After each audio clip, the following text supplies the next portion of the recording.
सिंधुदुर्ग कुडाळ येथे आयोजित कायदेविषयक मार्गदर्शन शिबिरात तळागाळातील लोकांपर्यंत पोहोचण्यासाठी जोखीम मूल्यांकनाची कर्तव्यदक्षता व जबाबदारी घेऊन कार्य करीत असणाऱ्या सिंधुदुर्ग जिल्ह्यातील महिलांना कायदेविषयक मार्गदर्शन मिळाले.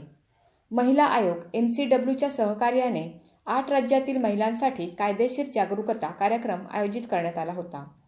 राष्ट्रीय विधी सेवा प्राधिकरण व महाराष्ट्र राज्य विधी सेवा प्राधिकरण उच्च न्यायालय मुंबई म्हणजेच नालसा याच्या निर्देशानुसार जिल्हा विधी सेवा प्राधिकरण सिंधुदुर्ग ओरोस यांच्यामार्फत रविवारी दिनांक 11 ऑक्टोबर रोजी महिलांना कायदेविषयक जनजागृती कार्यक्रम बॅरिस्टर नाथपाई शैक्षणिक संस्था MIDC कुडाळ येथे घेण्यात आला. कार्यक्रमाची रूपरेषा नालसा यांच्या गीताने झाली. प्रस्तावना माननीय श्री DB मालटकर सचिव जिल्हा विधी सेवा प्राधिकरण सिंधुदुर्ग ओरोस यांनी केली. अध्यक्षीय भाषणात प्रमुख जिल्हा व सत्र न्यायाधीश माननीय श्री SV हांडे यांनी महिला सबलीकरण व सक्षमीकरण हा योग साधण्याचा दुग्धशर्करा योग आहे असे संबोधले. कष्ट व मेहनत यासाठी कोकणी माणूस व महिला कधीही कमी पडत नाहीत. माता सावित्रीबाईंच्या प्रयत्नांची जाणीव करून देणे हेच आजच्या काळात महिलांचे सबलीकरण आहे.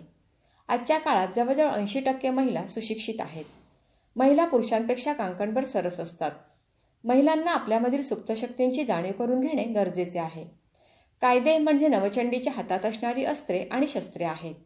अत्याचार झालेल्या व्यक्तीला मानसिक आधार देणे गरजेचे आहे. त्यामुळे मानसिक परिवर्तन झाले पाहिजे असे मत माननीय प्रमुख जिल्हा व सत्र न्यायाधीश श्री SV हांडे यांनी व्यक्त केले. सदर कार्यक्रम माननीय श्री SP पाटील दिवाणी न्यायाधीश कनिष्ठ स्तर कुडाळ यांचे मार्गदर्शन व आयोजनाने करण्यात आला. कार्यक्रमास कायदेविषयक मार्गदर्शन करण्यासाठी वक्त्यांचा सहभाग होता. महिला व राज्यघटना या विषयावर विक्टर डांटस लॉ कॉलेजच्या प्राध्यापिका श्रीमती वेदिका नाखरे यांनी उत्कृष्ट माहिती दिली.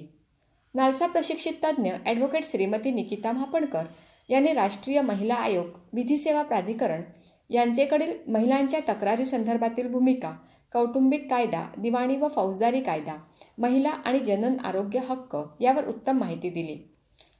कुडाळ तालुका बार असोसिएशनचे अध्यक्ष ॲडव्होकेट अमोल सामंत यांनी कामगार कायदा याविषयी उत्कृष्ट माहिती दिली.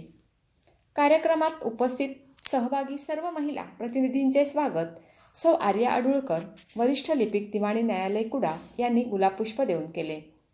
कार्यक्रमाचे सूत्रसंचालन माननीय श्री PP मालकर न्यायालयीन व्यवस्थापक जिल्हा न्यायालय सिंधुदुर्ग ओरोस यांनी केले. आभार माननीय श्री SB पाटील दिवाणी न्यायाधीश कनिष्ठ स्तर व प्रथम न्यायदंडाधिकारी कुडाळ यांनी मानले. या कार्यक्रमास दिवाणी न्यायालय कुडाळचे सहाय्यक अधीक्षक व संबंधित कर्मचारी वर्ग तसेच जिल्हा विधी सेवा प्राधिकरण ओरोस येथील अधीक्षक व संबंधित कर्मचारी वर्ग उपस्थित होता. कार्यक्रमाचा लाभ तळागाळातील लोकांपर्यंत पोहोचण्यासाठी जोखीम मूल्यांकनाची कर्तव्यदक्षता व जबाबदारी घेऊन कार्य करीत असणाऱ्या कुडाळ येथील सर्व महिला वर्ग, तालुका कार्यालय, गटविकास अधिकारी, गटशिक्षणाधिकारी, एकात्मिक बालविकास प्रकल्प अधिकारी यांचेकडील आशा स्वयंसेविका, तालुका आरोग्य अधिकारी, प्रभाग समन्वयक, महिला पोलीस दक्षता समिती, कुडाळ व कणकवली विभाग येथील महिला समुपदेशन समिती येथील महिला अधिकारी व सदस्य यांनी सहभाग घेतला.